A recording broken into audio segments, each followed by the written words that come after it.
நீங்கள் பார்த்துக் கொண்டிருப்பது உங்கள் விஜய்.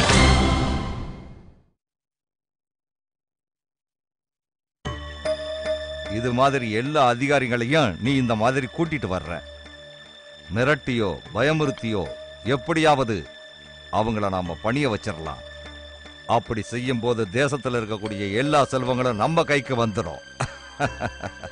அந்த அதிகாரிகள் எப்படி நடந்துக்குவாங்கன்னு தான் எனக்கு புரியாம இருக்கு. எதிர்க்கிற அதிகாரிகள் யாரா இருந்தாலும் அவங்க சிந்திக்கிறதுக்கு ஒரு நிமிஷம் கூட அவகாசம் கொடுக்காம நமக்கு அடிமையாக்கிடும். யாராவது அதிகாரிங்க நம்ம பேச்ச கேட்க மறுத்தா இப்ப இந்த தேசத்தை ஆள்ற உனக்கு அவங்கள தண்டிக்கிற உரிமை இருக்கு இல்லையா?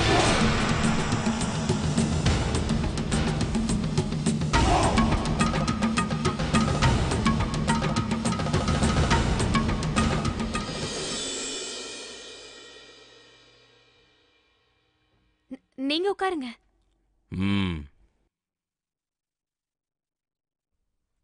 என்ன பாக்குற? வந்து குழம்பு ஊத்து.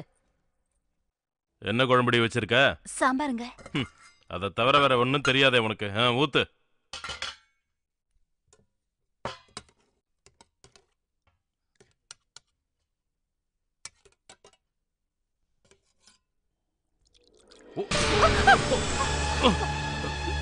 சாம்பார் வச்சிருக்கா பாரு. சாம்பார் எப்படி சாப்பிடுறது?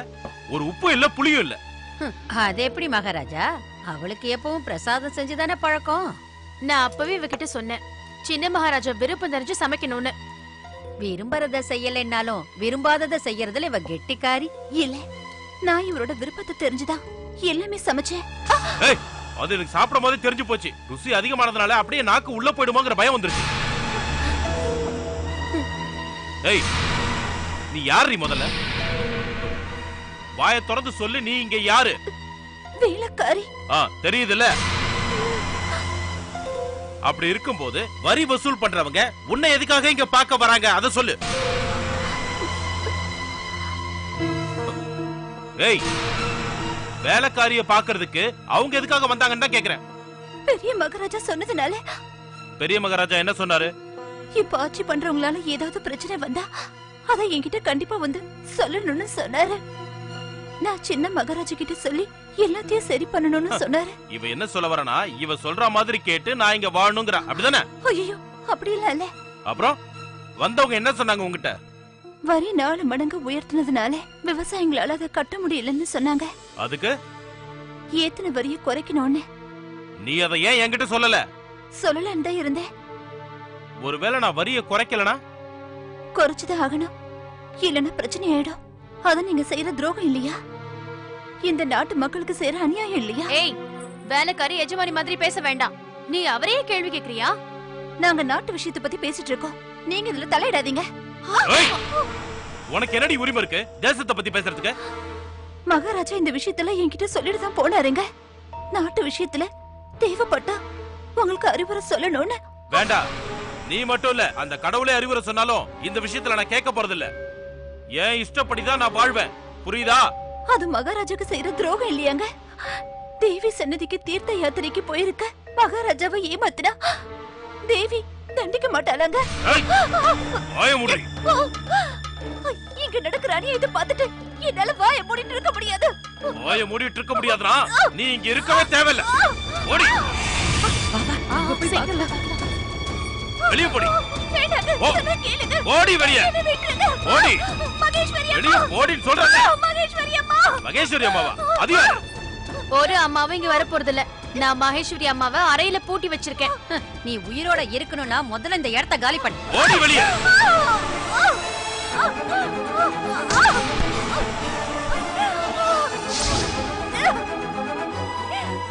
இன்னைக்கு நீ இங்கேயே கடை, அப்பதான் உனக்கு புத்தி வரும். அப்படியும் புத்தி வரலனா உன் வாழ்க்கை பூரா நீ இப்படி அனாதையா தான் இருக்கணும். அனாதையா. போக உள்ள.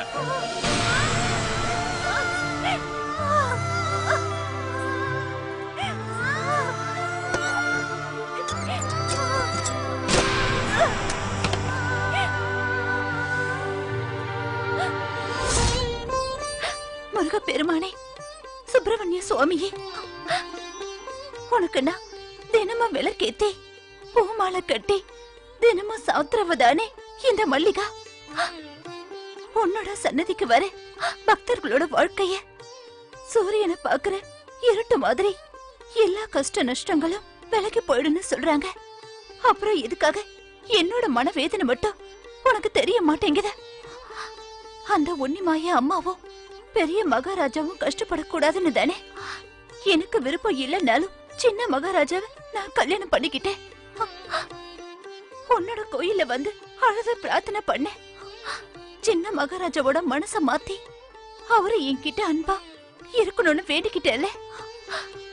அலங்காரம் செஞ்சு வள்ளி தெய்வானே மனைவிகளோட கூடி ஆனந்த தரிசனம் கொடுத்து பக்தர்கள் கேட்கிற எல்லாத்தையும் அள்ளி கொடுக்கிற சர்வீஸ்வரன் நீங்க தானே. அப்புறம் எதுக்காக எனக்கு தாலி கட்டின புருஷனே என்ன வீட்டை விட்டு துரத்துற மாதிரி செஞ்சுட்ட? கனகமயில் வாகன நானு தண்டாயுத பாணி சுவாமி ஞான பண்டிதனான உனக்கு ஏன் வேதனை மட்டும் எதுக்காக புரியல? என்னோட கணவருக்கு வேண்டாதன்னா இனிமே எதுக்காக இந்த உலகத்துல உயிரோட இருக்கணும்? நான் போறேன். மாயம்மாவும் மகாராஜாவும் போன மாதிரி பொன்னிய கோயில்கள்ல தரிசனம் செஞ்சு மோட்சம் தேடுறதுக்காக இல்ல, யாரோ இல்லாத இடத்துக்கு போய் என்னோட உயிரை விடுறதுக்காக.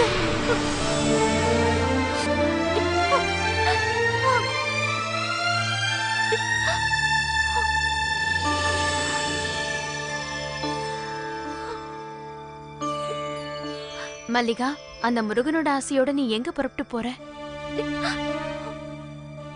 தற்கொலை பண்ணிக்க இல்லையா? மல்லிகா, கடவுள் பக்தர்களுக்கு நிறைய சோதனை கொடுப்பாரு. அது பக்தி குறைஞ்சதுனாலயோ பக்தர்களுக்கு பகவான் மேல அதிருப்தி ஆனதாலயோ இல்ல. நம்மளோட கர்ம பலன்களை முற்றிலுமா நீக்கி இந்த ஜென்மத்திலேயே நமக்கு அருள் புரிஞ்சு மோட்சம் கிடைக்கிறதுக்கான வழிய கடவுள் நமக்கு நிச்சயம் கொடுப்பாருன்னு நம்பிக்கையோட இரு. உன்னோட இந்த அற்புதமான வாழ்க்கை நீ தற்கொலை பண்ணிக்கிறதுக்காக கிடையாது.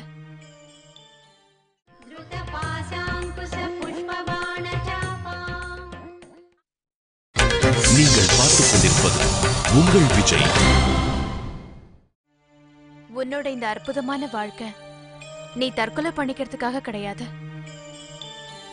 பகவானுக்கு சேவை புரிஞ்சு புண்ணியம் தேடுறதுக்காக. யாரோட ஆதரவும் இல்லாதனா உயிரோட இருந்தாதானே கடவுளை சேவிக்க. அந்த அளவுக்கு நான் கஷ்டப்பட்டுட்டு இருக்கேன். இனிமே உனக்கு நீ கொஞ்சம் எதிர்பார்க்காத நல்ல விஷயங்கள் தான் அரண்மனையில காத்துக்கிட்டு இருக்க. சாட்சாத் அந்த தேவி மகமாயி உன் கூட எப்பவும் இருக்கான்னு நினைச்சேன். உன்னோட அரண்மனைக்கு நீ தைரியமா போகலாம்.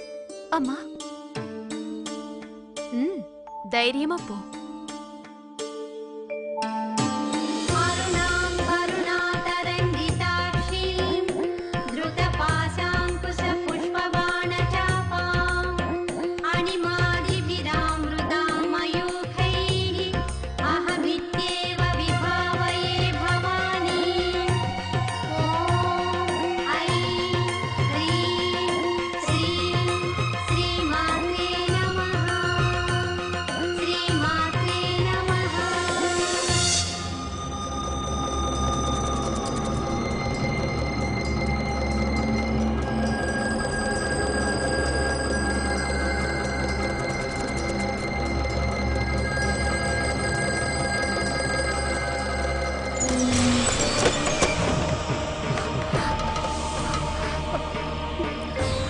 தேவி,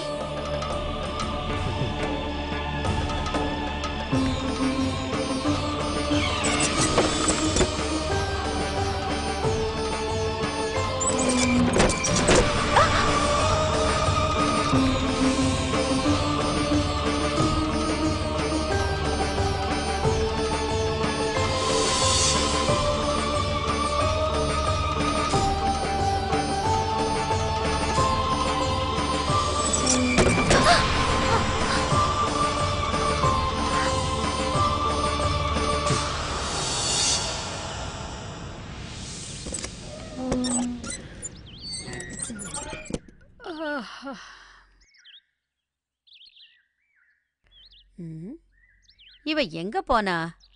ஆளைய காணுமே. எங்கேயாவது செத்து தொலைஞ்சாளா என்னவோ. எப்படி இருந்தாலும் இவை நமக்கு இடைஞ்சல் இல்லாம இருந்தா சரி. மகாராஜா, மகாராஜா இன்னும் தூங்கி எழுந்திருக்கல போல இருக்கு. எப்படியோ இந்த வீட்டை விட்டு ஒழிஞ்சா. எதுக்குமா கூப்பிட்டீங்க? அந்த மல்லிகாவை எங்கேயுமே காணோம்.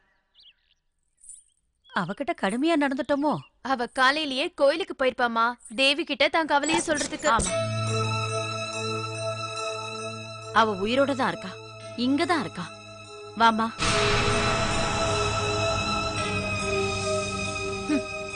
ரகசியமா அவளுக்கு கதவை திறந்து விட்டுட்டு இப்ப என்னமோ புத்திசாலித்தனமா பேசுறீங்க. வாய மூடு. நேத்து ராத்திரி என்ன அறையில வச்சு பூட்டினது நீதானே? இன்னைக்கு அந்த கதவை திறந்ததும் நீதானே? அப்புறம் நான் எப்படி இவளுக்கு கதவை திறந்து கொடுத்திருப்பேன்?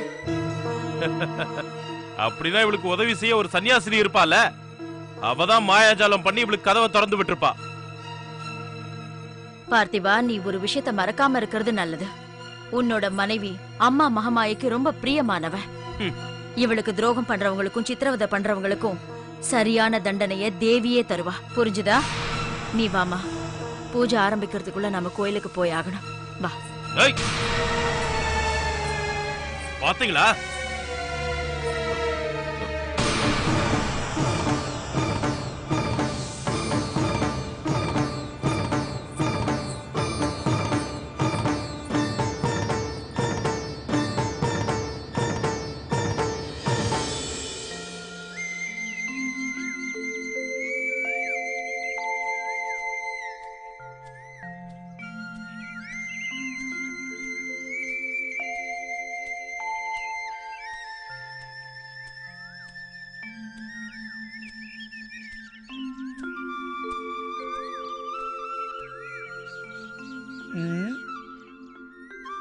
ஒரு உதவி பண்ண முடியுமா?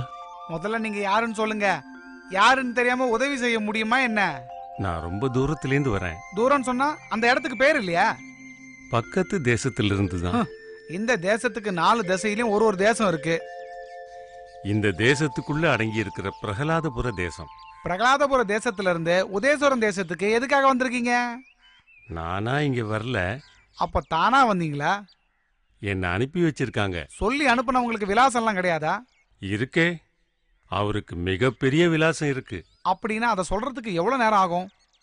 ஒரு பெரிய விலாசம் இருக்கிறவர்னு சொன்னீங்களே, அதுக்காக கேட்டேன். சொல்றதுக்கு ஒன்னே ஒண்ணுதான் இருக்கு, ஆனா புரிஞ்சுக்க வேண்டியது நிறைய இருக்கு. அதனாலதான் அப்படி சொன்னேன். அது எப்படி சொன்ன உடனே புரிஞ்சிடும்னு சொல்றீங்க? மகாராஜா,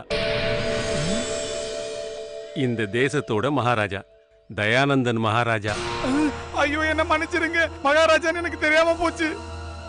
முன்ன பின்ன தெரியாத ஒரு ஆள் எங்க தேசத்துக்கு வரத நினைச்சு நான் ஏதோ தெரியாம கேட்டுட்டேன். அது இந்த தேசத்து மேல இருக்கிற பாசத்தால தான் நான் அந்த மாதிரி எல்லாம் கேட்டுட்டேன் சுவாமி. பரவாயில்ல விடுங்க. நீங்க பரவாயில்லன்னு சொல்லிட்டீங்க, என்னோட நெஞ்சில்ல எப்படி படபடன்னு துடிக்குது. அதெல்லாம் விடுங்க, நீங்க எனக்கு கொஞ்சம் உதவி பண்ணணும். எதுக்கு உங்களுக்கு கொஞ்சமா உதவி செய்யணும்? நிறையவே நான் உதவி செய்ய காத்திருக்கேன், சொல்லுங்க, தாராளமா செய்யறேன். முதலாவதா எனக்கு இங்க உள்ள தேவி க்ஷேத்திரத்துக்கு போகணும். அதுக்கப்புறம் மகாராஜாவோட அரண்மனைக்கு. இந்த தேசத்தோட நிலவரங்களை தெரிஞ்சுக்கிட்டு வரத்தான் தயானந்தன் மகாராஜா என்னை அனுப்பி வச்சிருக்காரு. நடை அடைக்கிறதுக்கு முன்னாடி நான் கோயிலுக்கு போக நீங்க எனக்கு உதவி பண்ணணும்.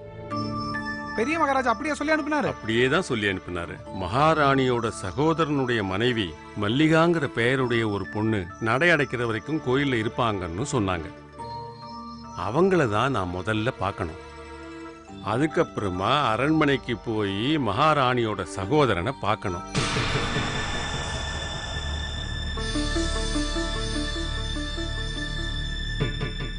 மல்லிகாவோட நிலைமை இப்ப ரொம்ப மோசமா இருக்கு. சின்ன மகாராஜா இந்த நாட்டை ஆள்றதுனால நாடு அதை விட மோசமா இருக்கு. இந்த பெரியவர் மல்லிகாவை பார்த்து உண்மையெல்லாம் தெரிஞ்சு போச்சுன்னா பிரச்சனை பெரிய அளவுல வெடிக்குமே தேவி. என்ன யோசனை பண்றீங்க? அதுல பெரிய மகாராஜா வேண்டுதலை நிறைவேற்ற எல்லா கோயிலுக்கும் அலைஞ்சு திரிஞ்சு நடக்கிறாருல, அதை நினைக்கும் போது கஷ்டமா இருக்கு. தேவி கோயில்களுக்கு போய் தரிசனம் பண்றது புண்ணிய காரியம் இல்லையா? அது சொன்னா சின்ன மகாராஜாக்கு புரிய வேணாமா?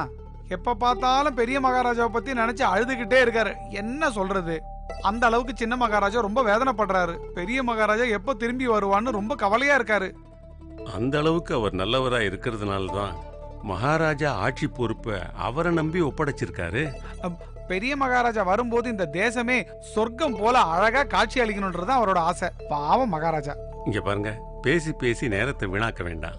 நாம நேர கோயிலுக்கு போகலாம். அது எப்படி போறதுன்னு தான் நான் யோசிச்சுட்டு இருக்கேன். ஏன்?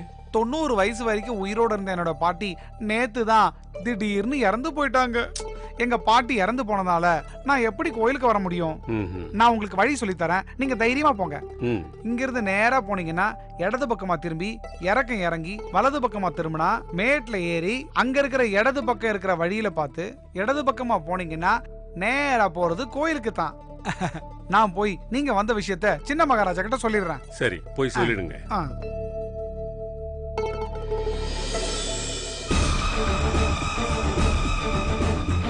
கடவுளே,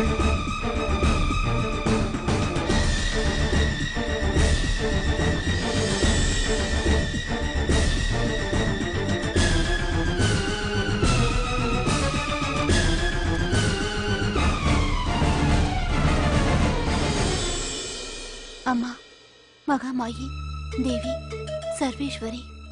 மகாராஜா சொன்ன மல்லிகா இவங்களா இருக்காது. ராஜ பரம்பரையை சேர்ந்தவங்க இப்படி தனியா வரமாட்டாங்களே. தேவியை தியானம் பண்ணி கும்பிட்டுக்கிட்டு இருக்காங்க. நான் ஏதாவது கேட்டு அவங்கள திசை திருப்ப கூடாது.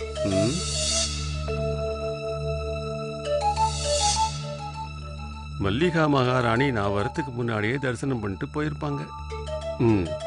அந்த பொண்ணு தரிசனம் பண்ணிட்டு வரட்டும். அரண்மனைக்கு போறதுக்கான வழியை அவங்க கிட்டயே கேட்போம்.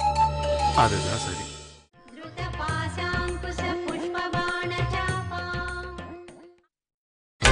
நீங்கள் பார்த்துக் கொண்டிருப்பது உங்கள் விஜய்.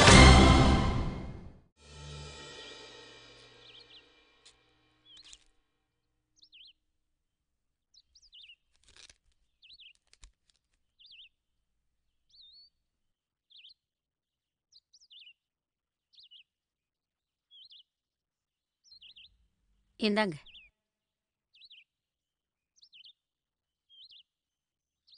நீங்க உத்தரவு போட்டா அதை என்னால செய்ய முடியுமா? உங்களுக்கு விருப்பமானத மனைவி செஞ்சு வைக்கணும்ல. ஒரு வேலைக்காரியா இருந்தா கூட மனசு இருந்தா இத செய்யலாம். மல்லிகா எங்க போயிருக்கா? அவ கோயிலுக்கு போய் அம்மனை கும்பிட்டதுக்கு அப்புறம் தானே எல்லா வேலையும் செய்வா. ஆமா, நான் தெரியாம தான் கேக்குறேன். இந்த அளவுக்கு பூஜை செய்யறதுக்கு அப்படி என்ன அவளுக்கு அவசியம் வந்தது? அவளுக்கு இங்க என்ன குறைச்சல்? யாரும் கண்டிக்கலங்கிற குறைதான், வேற என்ன? இப்போ கூட வீட்ல சமையல் செஞ்சது நான் தான். உங்களுக்காக நான் என் உயிரையே கொடுப்பேன். ஆனா அவ அப்படி இல்லையே. மல்லிகா செய்ய வேண்டியதெல்லாம் அவ தானே செய்யணும். அவ தவறாம கோயிலுக்கு போறது உங்களை பழித்திக்கிறதுக்காக மட்டும்தான். அது மட்டும் இல்லாம நாம நல்லா இருக்க கூடாதுன்னு வேண்டிக்கிறதுக்காகவும் தான். கோயிலுக்கு போக வேண்டாம்னு சொன்னா அவ சபிச்சிருவாங்கறதுனாலதான் நான் அப்படி சொல்லாம இருக்கேன். நீங்க தடுத்தாலும் தடுக்கலைன்னாலும் அவ உங்களை சபிச்சுக்கிட்டு தான் இருப்பா. ராத்திரியில அவ விக்கிரகத்தை எடுத்து வச்சு அழுது வேண்டிக்கிறதெல்லாம் வேற எதுக்காகவா? இங்க இருக்கிற வேலையெல்லாம் செஞ்சு முடிச்சதுக்கு அப்புறம் கோயிலுக்கு போன்னு நான் அவகிட்ட சொல்லிடுறேன். சரி பார்த்திபா, உன் மனைவி கோயிலுக்கு போகட்டும். அதுக்கு தடை சொன்னா உனக்கு அது சாபமா மாறும். அப்ப வேற யாரும் இங்க இருக்கிற வேலையெல்லாம் செய்யறது? அதுக்கு அவ இந்த வீட்டு வேலைக்காரி இல்லையே, உன்னோட மனைவி தானே. மனைவி கல்யாணம் பண்ணி கூட்டிட்டு வரவ வேலைக்காரியா இருக்கணுமா எஜமானியா இருக்கணுமான்னு தீர்மானிக்க வேண்டியது அவளோட புருஷன். உங்களோட அபிப்பிராயத்தை யாரும் இங்க கேட்கல. அவளுக்காக தானே நான் இங்க வந்தேன். அவளுக்காக தானே இந்த வேலையெல்லாம் நான் செய்யறேன். அத நாங்க யாரும் செய்ய சொல்லலையே. அவ்வளோ கஷ்டப்பட்டு நீங்க இருக்க வேண்டிய அவசியமே இல்லை.